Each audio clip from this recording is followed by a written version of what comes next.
shunaqa payt bo'lgan, men DTMga tayyorlanayotgan paytimda 5 soatlab, 6 soatlab, 8 soatlab o'qirdim. Butun kunim o'qish bilan o'tardi. Faqat kimyo, biologiya, ingliz tili bo'lardi. Akfaga tayyorlanganim uchun. Lekin butun kunim band bo'lishiga qaramasdan, butun kunim faqat o'qish uchun sarflanganiga qaramasdan, menda doimiy norozilik bo'lardi. Ya'ni kim o'zim xohlagan progressni qila olmayotganimdan. Agarda sizda ham xuddi shunaqa bo'layotgan bo'lsa, butun kuningiz band bo'ladigan bo'lsa, miyangiz har doim to'la, lekin natijangiz chiqmayotgan bo'lsa, bugun men sizga bir narsa haqida aytib beraman. Bu mening o'qish jarayonimdagi, study prosesdagi hamma narsani keskin o'zgartirib yuborgan. Covid jarayoni bo'lib qoldi va menda o'shanda o'ylashga vaqt bo'ldi va o'shanda bitta narsani o'zim uchun kashf etdim, tushunib qoldim va bu tushunib yetgan narsam o'qish jarayonimga aloqador hamma narsani o'zgartirib yubordi. Bu nima deydigan bo'lsangiz, endi qisqachalik aytaman hozir. Bu sizni progressingizni tezlashtiradigan, o'zingiz xohlagan natijaga olib boradigan narsa, bu qanchalik ko'p o'qishingiz emas. Bu siz qanaqa noto'g'ri ishlarni qayta qilayotganingiz, qaysi xatolarni, bir xil turdagi xatolarni doimiy o'zingiz bilmagan holatda qilayotganingiz va men o'zim qilayotgan xatoni o'shanda tushundim. Chunki Covid paytida endi men misol uchun o'ylashga juda ham deyarli vaqt qoldi o'ylashimga.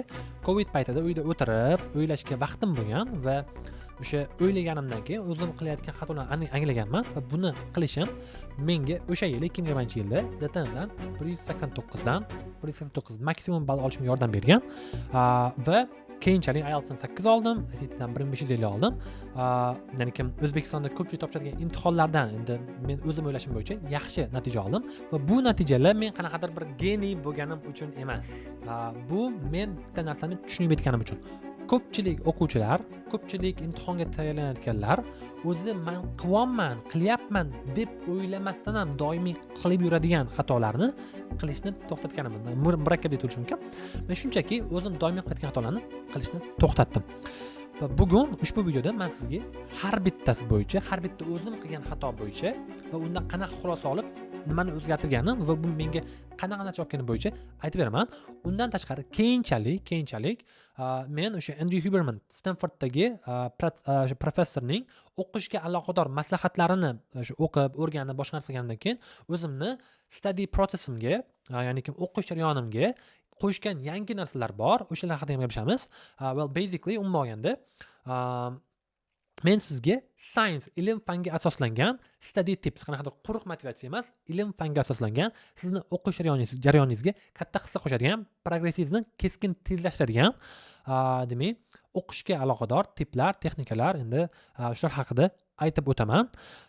Va siz o'sha butun kun davomida o'qishingizga qaramasdan, doimiy band bo'lishingizga qaramasdan, xuddiki vaqtingiz isrof bo'layotganday his qilayotgan bo'lsangiz va bundan ham yaxshiroq bo'la olishga ishonchingiz bo'ladigan bo'lsa, bu videoni ko'rishingiz shart.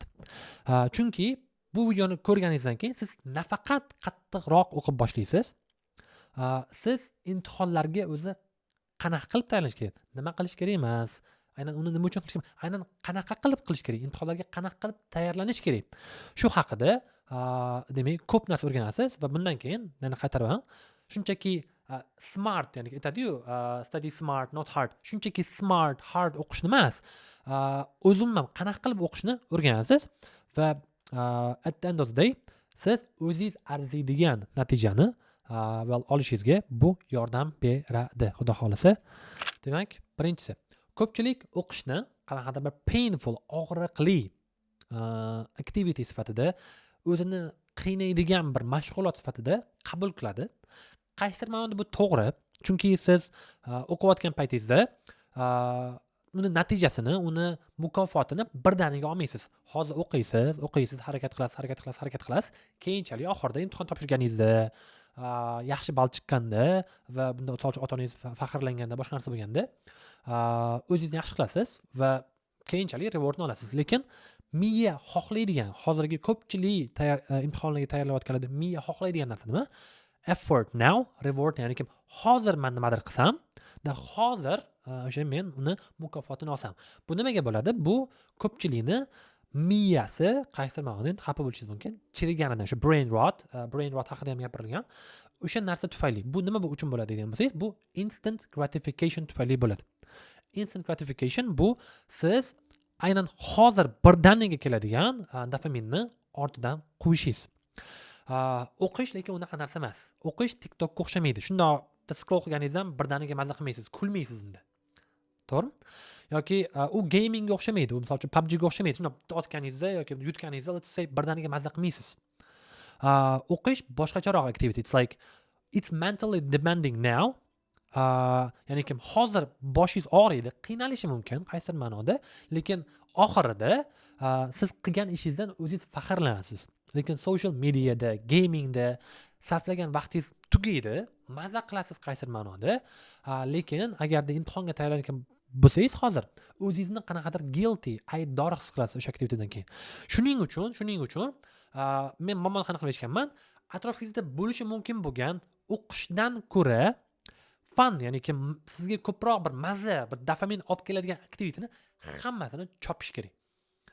Hammasini tanlatsa. Aytishingiz mumkin, hayot faqat o'qishdan iborat emas-ku, misol uchun ba'zida mazza ham qilib turish kerak deyishingiz mumkin.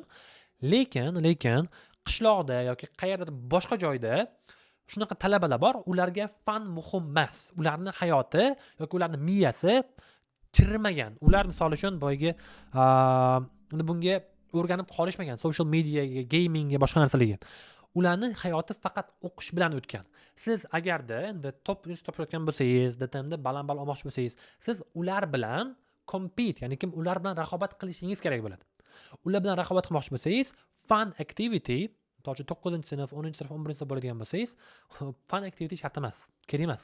Chunki you are competing with the guys who are working, like who are going all in, who are locked in. Ya'ni kim siz faqatgina o'qiydiganlar bilan raqobat qilishingiz kerak bo'ladi.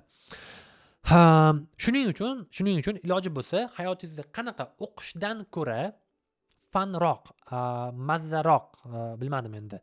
Sizga ko'proq bir qo'pol qilib aytganda, juda ham qo'pol qilib aytganda, o'qishdan ko'ra ko'proq kayf beradigan narsani yo'qotish, bu again gaming, TikTok, Instagram, Reels, Shorts, anything. O'qish jarayonini o'zini qiziqarliroq, ma'noliroq, meaningful, ya'ni kim bo'lishiga olib keladi. Bu siz IELTS ga tayyorlanayotgan bo'lsangiz ham, SAT ga tayyorlanayotgan bo'lsangiz ham, DTM ga tayyorlanayotgan bo'lsangiz ham hammasida ishlaydi. Ikkinchi muammo, bu ham dopaminga aloqador va buni hozirgi men aytadigan fikrga ko'pchiligingiz qo'shilmasligingiz mumkin. Lekin o'sha Andy Huberman, Stanford professori aytib o'tgan bu haqida, men sizga tushuntirib beraman hozir. Bu ikkinchi muammo nima? Ko'pchilik qiladigan, ko'pchilik xato, ya'ni ki muammo, xato nima bu degan bo'lsangiz, o'qish jarayonidan, misol uchun deylik, imtihonga tayyorlanyapti, IELTS ga deylik, artikl o'qish kerak yoki kitob o'qish kerak yoki praktika qilish kerak, farqi yo'q. Men hozir mana shu artiklni o'qiyman 1 soat davomida. O'qib bo'lganimdan keyin shokolad yeyman yoki o'yin o'ynayman yoki Instagram 5 minut o'tiraman, farqi yo'q. O'qishdan keyin, misol uchun study activitydan keyin, o'qish mashg'ulotidan keyin o'zingizga qanaqadir bir mukofot belgilab qo'yish. Aytishingiz mumkin, ko'pchilik shunaqa qiladi-ku, ko'pchilik buni maslahat beradi-ku deyishingiz mumkin. Lekin ishoning, bu aslida sizni umumiy olganda o'qish jarayoningizni, o'qishdan oladigan kayfingizni, dopaminingizni kamaytiradi. Siz men hozir mana shu 1 soatlik artiklni o'qiyman, undan keyin misol uchun shokolad yeyman yoki undan keyin qanaqadir bir kola ichaman, undan keyin energetik ichaman yoki undan keyin o'yin o'ynayman deb miyaga aytayotganingizni o'zi miyaga shunaqa messajki, men bu o'qish, bu tam bir meni boring jarayon, zerikarli jarayon, o'qishdan keyin bo'ladigan narsa zo'r narsa. Shuning uchun shuni hozir qilib turaylik, mana shu narsani hozir. Keyin misol uchun men senga bu zo'r narsani beraman deyapsiz miyaga. Bu miyaga boshqa tomondan qanaqa messaj? Mana bu activity, biz qilayotgan ish, artikl o'qish, bu zerikarli narsa degan messaj. Bu sizni jarayondan oladigan, o'sha ishni qilishni o'zidan oladigan dopaminingizni, kayfingizni, qo'pol qilib aytganda, yo'q qiladi. Shunchaki yo'q qiladi. Misol uchun bolaga endi oddiy misol aytaman. Ukangiz bor, ukangiz o'qimayapti, ukangizga aytyapsiz misol uchun, hozir mana shu kitobni 10 bet o'qisang, men senga misol uchun 15 ming so'm pul beraman deysiz. 15 ming so'm pulga nimadir qilish mumkin, o'ziga yoqadigan. Yoki aytyapsiz, mana hozir men kitobni o'qiysan, 11 kitobni o'qiysan, keyin borib PUBG ni o'ynashing mumkin deyapsiz. Bu misol uchun boyagi bolada o'qishga bo'lgan xohishni uyg'otishi mumkin, faqatgina u o'qishni o'zini qilmayapti. Ya'ni kim o'qish zo'r bo'lgani uchun, o'qishni o'zi fan bo'lgani uchun qilmayapti. Undan keyin borib PUBG o'ynash uchun qilyapti. Bu umuman o'qimagandan ko'ra yaxshi albatta, lekin siz you have to pursue for perfect. Ya'ni kim siz eng ideal, eng yaxshi bo'lgan variantlarni olishingiz kerak. Endi yana savol tug'ilishi mumkin. O'qishdan oldingi qanaqadir bir reward bo'lishini nima muammosi bor deyotgan bo'lsangiz, misol uchun endi men oldin shunaqa bo'lardi. Endi SAT tayyorlayotgan paytimda hozir YouTube'ga kiraman. Bitta mana bu video bor edi, subyektiv chiqqan yoki qanaqadir boshqa bir zo'r video chiqqan, ko'rsangiz maza qiladigan. Shuni ko'raman-da, keyin o'qirman derdim-da. Va tam like at the end of the day, ya'ni kim oxirida bu eng yomon decision bo'lib chiqardi, qaror bo'lib chiqardi. Nega deydigan bo'lsangiz, siz o'qishdan oldin qanaqadir bir qiziq aktivitetini qilishingizni o'zi miyaga bu ham bir message. Siz miyaga hozir mana shuni misol uchun YouTube videoni yoki boshqa narsani ko'rib olaylik yoki Instagramda 5 minut scroll qilaylik, maza qilaylik yoki mana bu o'yinni o'ynab olaylik, keyin o'qiymiz deyishingiz bu undan keyingi va'da qilinadigan rewarddan ham ko'ra yomonroq. Chunki o'yinni o'ynadingiz, maza qildingiz. Undan keyin nima kutib sizni? Sizni zerikarli o'qish kutib turibdi. Endi misol uchun ko'pchilik zerikarli deb o'ylaydi. Bu yomon. Misol uchun bu o'qish jarayoningizni kechiktirishga olib boradi. Ayniqsa endi menda bo'lgan narsani aytmoqchiman sizga. Ayniqsa video o'yin o'ynab, birinchi misol uchun yarim soat, keyin o'qiyman deydigan bo'lsangiz, bu undan ham yomon. Chunki video o'yinda siz yutqizishingiz mumkin. Yutqizganingizdan keyin hozir bitta yutib olay, keyin boraman deysiz va o'zingiz bilmay qolasiz soatlar o'tib ketib qolganini. Shuning uchun iloji bo'lsa, o'qishingizdan oldin yoki study activity o'qish mashg'ulotidan oldin yoki keyin miyaga qanaqadir reward va'da qilmang. Bu va'da qilish oxirgi xulosat aytaman. O'sha qiladigan o'quv mashg'ulotidan, jarayondan, misol uchun oladigan bir mazza o'zingizni fanni shunchaki yo'q qiladi.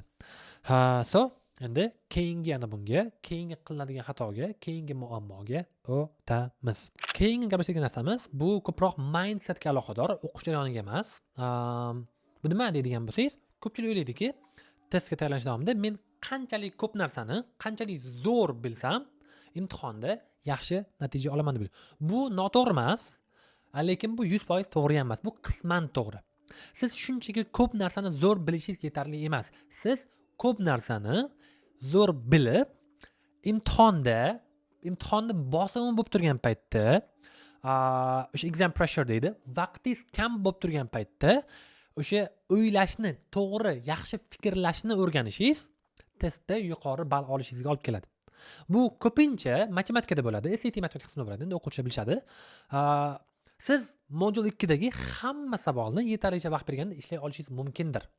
Lekin oxirida 5 minut qolganda va 3 ta qiyin savol qolganda qanaqa qilib fikrlashni bilish, to'g'ri fikrlashni bilish sizni o'sha ballingiz yuqori bo'lishiga olib boradi. Shu mindset o'zgarishi siz ya'ni ki vaqt bo'yicha, imtihondagi bosim bo'yicha fikrlab, mana shu bosim ostida baland ball olaman deb misol uchun maqsad qo'yishingiz umuman mana shu maqsadni o'zi ham jarayonni, o'sha o'qishingizga bo'lgan o'sha progressni keskin o'zgartirishi mumkin, ya'ni tezlashtirishi mumkin. Bitta misol bilan tushuntiraman buni. Shunaqa bo'lganda, endi men DTMga tayyorlanayotgan paytimda, o'sha 11-sinfning boshida men o'sha o'zim yashaydigan tumandan shaharga kelganman, o'quv markaziga, va o'quv markaziga kelgan paytimda biologiya, kimyoni mendan ko'ra yaxshi biladigan, mendan ko'ra ancha uzoq muddatdan beri, misol uchun shu narsaga falaga tayyorlanib kelayotgan o'quvchilar bor edi. Lekin o'sha oy oxirida imtihonni natijasi chiqqan paytda o'quv markazimizda o'zbek gruppasidan, ya'ni o'zbek guruhi bo'lardi, rus tili guruhi bo'lardi. O'zbek gruppasidan faqatgina menda 189 chiqqan. To'g'ri, faktorlar ko'p bo'lgan bo'lishi mumkin. Lekin men doimiy vaqt bilan ishlardim. Doimiy o'zimga ishonardim. Mindsetda men imtihonda 189 olaman degan fikr bo'lardi. Boshqalar endi bilmadim qanaqa o'ylashgan, to'g'risi, lekin men biladigan o'rtog'im u realist bo'lgan. Men 189 ola olmayman deb o'ylagan. At the end of the day, misol uchun o'rtog'imda 182.6 chiqqan adashmasam, bitta 182.7 esimda yo'q to'g'risi. Tam ikkita xato qilgan u, menda xato bo'lmagan. Well, mindset mattered the most. Ya'ni kim fikrlash eng ko'p ahamiyatga ega bo'lgandi. Shuning uchun iloji bo'ladigan bo'lsa, o'sha o'zingizni mindsetni to'g'rilab oling. Siz o'sha maksimum olishingiz mumkin, iloji boricha, endi baribir o'ylash kerak va testda qanaqa perform qilasiz, shunga tayyorlaning. Shunchaki ko'p ma'lumot o'rganishga emas, testda qanaqa ishlaysiz, shunga tayyorlaning. Testda yaxshi ishlashga tayyorlaning. So, yeah. Endi keyingisi haqida gapiramiz. Bu hammasiga tushadi. Bu shunaqa bir zo'r framework. Bu SATga ham, IELTSga ham, DTMga ham tushiradi. Bir framework endi qanaqa bir ramka, bir qanaqadir bir ishlash bir yo'li, testlarga tayyorlanish yo'li. Bu nima degan bo'lsak, bu 4 ta bosqichli. Demak, bu framework nima deymiz? Birinchisi bu har qanaqa imtihonga tayyorlanishni boshlashdan oldin yoki tayyorlanayotgan paytingizda doimiy o'zingizni tekshirib boring. Doimiy diagnostik testlar, sinov testlarini o'tkazib boring. IELTSda ham, SATda ham, DTMda ham. Bu qilayotgan ishlaringiz o'zi natijaga o'tishga sabab bo'lyaptimi yoki yo'q, shunga yordam beradi. Ikkinchisi bu shu diagnostik testni qilganingizdan keyin o'zi qanaqa xatolaringiz bo'ldi, qanaqa kuchsiz tomonlaringiz bor ekan. Shuni aniqlang va o'sha kuchsiz tomonlaringizga xuddiki boyga endi snayperdek o'sha kuchsiz tomonlarni topib, o'shalarning ustida ishlang. Misol uchun, deylik IELTS listeningiz kuchli, 9 chiqyapti doimiy. Unaqa holatda IELTS listeningga vaqt sarflash, ko'p vaqt sarflash, shunchaki vaqtni isrof qilish. Boshqa muammoli reading bo'lishi mumkin, writing bo'lishi mumkin, o'shalarning ustida ishlang ko'proq. SAT matematikangizda muammo bo'lmaydigan bo'lsa, ko'proq reading ustida, SAT English ustida ishlang. DTMga tayyorlayotgan bo'lsangiz, bilmadim endi qaysi fanga tayyorlayapsiz. Misol uchun, deylik narxozga tayyorlayotgan bo'lsangiz, matematikangizda muammo bo'lmaydigan bo'lsa, ingliz tilida grammatikada DTMda doimiy xato chiqayotgan bo'lsa, ko'proq o'sha inglizga e'tibor qarating. Ya'ni kuchsiz tomoningizga ko'proq e'tibor qarating. O'shani ko'proq takrorlang, kuchaytiring. Shunda umumiy, misol uchun vaqtingiz isrof bo'lmaydi. Keyingisi, bu men kechroq tushunib yetgan narsa, bu Pomodoro. Pomodoroni 25 minutli, o'sha 25 ga 5 ta ishlashadi ko'pchilik. Men bu fikrga qo'shilmayman. 25 ga 5 sizni miyangiz, misol uchun, to'liq mentally bir flowga kirib olgan holatga, ya'ni flow endi qanaqa narsa deydigan bo'lsangiz, deylik siz o'qishni boshladingiz, уже maza qilyapsiz. Misol uchun vaqt o'tadi, 10 minutda xohlamaysiz, bir 15 minut, 20 minut o'tgandan keyin уже o'qish jarayoniga kirib ketasiz. Shunchaki o'qishni jarayonni o'zidan maza qilishingiz boshlanadi. Lekin bu 25 ga 5 pomidor usuli bor. 25 minut o'qiymiz, 5 minut dam olamiz. 25 o'qiymiz, 5 minut dam olamiz. Usulida boyagi siz endi flow kirgan paytingizda o'qishni to'xtatishingiz kerak bo'ladi. Men oxirgi paytda tushunib yetgan narsa nima? Bu 25 ga 5 da emas, 50 ga 10 da ishlash umuman olganda samaraliroq. Ya'ni sizni miyangiz deep workga, o'sha chuqur ishlashga moslashdimi? O'sha bo'yicha davom etaverish kerak. Keyin misol uchun 50 minut o'tar, misol uchun 55 minut o'tar. O'shandan keyin to'xtab, dam olib, uzoqroq dam olib, 10 minut bo'lishi mumkin, 15 minut bo'lishi mumkin. Keyin davom etish kerak. 25 ga 5 ham ishlaydi agarda siz boya aytib o'tganimdek videoning boshida miyangiz short activitylarga, short term rewardga, instant gratificationga o'rganib qolgan bo'lsa, o'zingizni aldab, hozir shuni 25 minut o'qiyman, keyin dam olaman deb aldamoqchi bo'lsangiz miyangizni, bu ishlaydi. Endi bu juda ham umuman dangasa bo'lib, umuman o'qimay qo'ygan odamlar uchun foydali bo'lishi mumkin. Va tavsiya bor. Mana shu 25 minutli 25 ga 5 o'zim har qanaqa bo'lishi mumkin, 50 ga 10 bo'lishi mumkin. Shunaqa deep worklarni rekord qilib borish uchun zo'r programma bor. Pulliga ham bor, bepulli ham. Hamma ikkalasini aytib o'taman. Birinchisi bu Forest, o'sha Androidda ham, iOSda ham bor. Forest degan programma bor. Yuklab olib, bu pulliga juda ham zo'r. Yuklab olib, o'sha 25 ga 5 daraxt ekasiz. Har bitta, misol uchun bitta aktivitetni tugatganingizda, bitta 25 ga 5 yoki 50 ga 10 tugatganingizda bitta daraxt paydo bo'ladi va bir kun o'qib bo'lganingizdan keyin bundoq qarab, bir bog' tayyorlab paydo bo'lganmi, o'zingizni, misol uchun, bugun zo'r narsa bo'ldi, men ko'p narsaga erishdim degan bir o'sha realniy, haqiqiy motivatsiyani olishingiz mumkin. O'shanda misol uchun reward, like real true motivation de dopaminni siz o'zingiz qilgan ishdan olasiz. Bu menimcha juda ham zo'r. Forest endi bu programma chiqadi rasman, let's say. Agarda u pulli, endi men misol uchun bepulli yo'qmi deydigan bo'lsangiz, bepulli ham bor, Plenty degani bor. O'sha Plentyni ham yuklab olib, xuddi shu narsani qilishingiz mumkin. Uchinchisi bu time box, ya'ni kim o'sha Pomodoro bo'yicha shug'ullanishadi. To'rtinchisi bu testlar sizni qanaqa qilib chalg'itishga urinishini o'rganib chiqish bo'ladi. Hamma test shunaqa qiladi, ishoning. Hamma testda shunaqa narsa bor. IELTS reading misol uchun shunaqa savollar bor. So'z o'yini qiladi siz bilan. O'sha so'z o'yinlaridagi misol uchun tricklarni qanaqadir bir o'rganib olish va shularni avoid qilishga harakat qilish tabiiyki balingizni oshiradi. SAT matematikada ham, readingda ham xuddi shunaqa triklar bor. Ayniqsa writingda bor. Grammatika rullarni shunaqa o'ynashadi bilsanglar. Trap tuzoqlari bor. O'sha tuzoqlar o'zi qanaqa bo'ladi? Unga qanaqa tushmaslik mumkin? Shuni o'rganib olish ham juda katta foydasi tegadi. Va DTM kiradigan bo'lsak, DTMda ham bilasizlar, shunaqasi bor, shunaqa savollar bor. Biologiyada ham bo'lardi, kimyada ham bo'lardi. Unda shunaqa bo'lardi, magan savollar deyiladi. Ya'ni kim uzoq savol keladi-da, oxirida bo'lmagan deb qo'yadi. Misol uchun, bu ham chalg'itish usuli bittasi. Mana shu savollarda qanaqa qilib ishlaysiz? O'zingiz bir counter, ya'ni kim shularga mana shunaqa tricky questionlarga, tricky savollarga qarshi yo'llar o'zingiz o'ylab toping. Bu o'sha almost correct deydi, ya'ni kim deyarli to'g'ri bo'lgan, lekin 100% to'g'ri bo'lmagan javoblarni, tricky demak savollarni, o'shalarni to'g'ri ishlashingizga yordam beradi. Keyingi bir qanaqadir yashirin bir ko'nikma, yashirin deyman. Nega? Ko'pchilikda ham yo'q, afsuski bu narsa. Bu ham mindsetga aloqador. Bu mindsetga aloqador bir ko'nikma nimaligini sizga aytishimdan oldin bitta boshqa bir o'quvchimizda bo'lgan hikoyani aytib bermoqchiman. Bo'lgan voqeani aytib bermoqchiman. Men endi IELTSga tayyorlanishni boshlagan paytimda bitta o'quvchimiz bo'lardi, ismlarini aytmayman. Doimiy natijalari past chiqardi. Tam gruppada misol uchun mock qilsak, listening practice qilsak, reading practice qilsak, past chiqardi. Eng oxirlardan bittasi bo'lardilar. Tabiiy ko'p aytardilar, nega bunaqa past chiqyapti, boshqa narsa, dunyoqarash qanaqa oshirish mumkin, qanaqa qilib misol uchun readingni oshirish mumkin. Ko'p savol berardilar baribir ham. Lekin bitta narsa bo'lgan narsa nima? Bu 1 yil, juda ham uzoq vaqt davomida ballari unchalik ko'p ko'tarilmasdan, doimiy mocklarda past chiqib, praktikalari unchalik zo'r chiqmasdan ko'p yurdilar shunaqa bo'lib. Lekin nima bo'ldi oxirida deydigan bo'lsangiz, o'quvchimiz shuncha doimiy natijalar past chiqishiga qaramasdan, doimiy gruppada oxirida bo'lishlariga qaramasdan to'xtamadilar.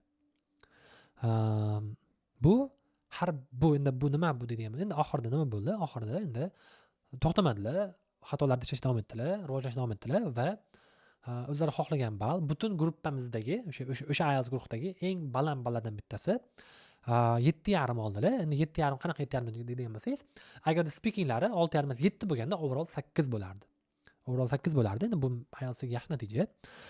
Ayniqsa siz gruppani eng oxirida bo'lsangiz, keyin vaqt o'tib to'xtamasdan qattiq o'qib oladigan bo'lganingizda 7,5 chiqadigan bo'lsa, bu zo'r, juda ham yaxshi natija. Bu o'quvchimiz bir zo'r skillni yaqqol namoyandasi, yaqqol misoli. Bu nima deydigan bo'lsangiz, bu men deyarli ko'rgan hamma muvaffaqiyatli testni yaxshi topshirib chiqqan, qanaqa test bo'lishi qat'iy nazar, applikantlarda bo'lgan skill borligi, bu resilience, ya'ni kim muammo bo'lganda, misol uchun qanaqadir siz qilayotgan harakat, qilayotgan ishlarning misol uchun natijasi bittada ko'rinmayotgan paytda give up qilmaslik, ya'ni kim tashlab ketmaslik, doimiy o'sha ishonch, doimiy o'ziga ishonish. Tushunishingiz kerak, testga tayyorlash davomida sizni javoblaringiz har doim to'g'ri bo'lmaydi. Baribir ham xato qilasiz. Lekin muvaffaqiyatli testdan yaxshi natija oladigan o'quvchilar xatoni o'zini ahmoqligi uchun bir o'zini, ya'ni mana bunaqada tushuntirish qiyin bo'lyapti. Men xato qildim chunki men ahmoqman degan mindset bilan emas, men xato qildim. Bu xatodan qanaqa qilib xulosa chiqarishim mumkin? Qanaqa qilib keyingi safar shu xatoni qilmasligim mumkin? deb mana shunaqa mindset bilan fikrlaydiganlar bo'ladi ko'pincha. Shuning uchun endi agarda xato qiladigan bo'lsa, iloji bo'lsa, o'sha bu oldingi videoda ham aytib o'tganman, SATga aloqador o'sha mistake journal deydi. Ya'ni kim xatolaringizni nega bo'ldi, undan qanaqa xulosa oldingiz, shuni bir yozib boradigan bir jurnal, daftar, notebook farqi yo'q, o'sha narsa tuting. Bu onlayn bo'lishi mumkin, offlayn bo'lishi mumkin, farqi yo'q. Bu umuman olganda long termga sizga katta foydasi tegadi.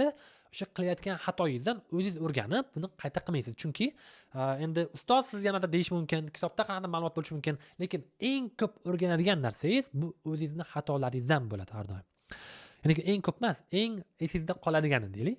Shuning iloji bo'lsa, xato qilganingizda, o'xshamayotgan paytda to'xtamang iloji boricha.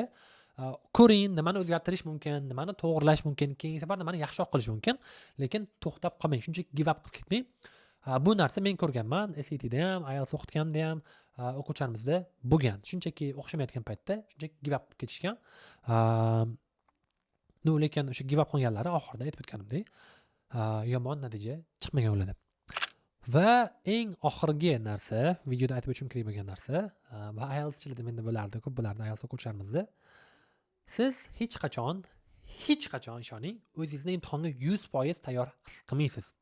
Men misol uchun hozir endi mayda imtihonim bor, 3-mayda 100% endi 1600 olaman deyapman, xudo xolisa olaman, xudo xolisa natija chiqadi. Men ham misol uchun hozir o'zimni 100% tayyor his qilayotganim yo'q. Men DTMda 189 olishimdan oldin o'zimni 100% tayyor his qilganim yo'q. IELTS 8 olishimdan oldin IELTS 8 olaman deb o'ylaganim yo'q, to'g'risi. Xohlagandim, lekin o'ylaganim yo'q. Misol uchun ishonchim kam edi IELTS paytida. Lekin shu narsa bo'ldi. Shuning uchun imkoni bo'ladigan bo'lsa, o'zingizga ishoning va natijangiz chiqyaptimi? Misol uchun 7 atrofida IELTS o'qiyotganman, 7 atrofida chiqyaptimi? Misol uchun 7 atrofida chiqyaptimi? SATs 1400 dan, 1300 dan shu atrofda oshdimi? Yana o'qiydigan bo'lsangiz, yana to'g'ri niyat bilan, to'g'ri sistema bilan, to'g'ri strategiyalar bilan ishlashda davom etadigan bo'lsangiz, ishoning, oxirida baribir ham o'zingiz xohlagan natijani olasiz. Takrorlayman, o'zingizni 100% tayyor his qilmaganingiz uchun imtihonni cho'zib yurmang. Endi men bitta o'quvchim bor, hali ham topshirmaganlar. O'sha 2022-yilda men o'qishni IELTS 2022-yilda tayyorlaganman IELTSga. Misol uchun topshiring deganim qarasa, hali ham IELTS topshirganlar cho'zib yuribdilar. Buni nimasi yomon deydigan bo'lsangiz, o'qiysiz, orada to'xtab qoladi. O'rganganingiz esdan chiqadi. O'qiysiz, to'xtab qoladi, esdan chiqadi. O'qiysiz, to'xtab qoladi, esdan chiqadi.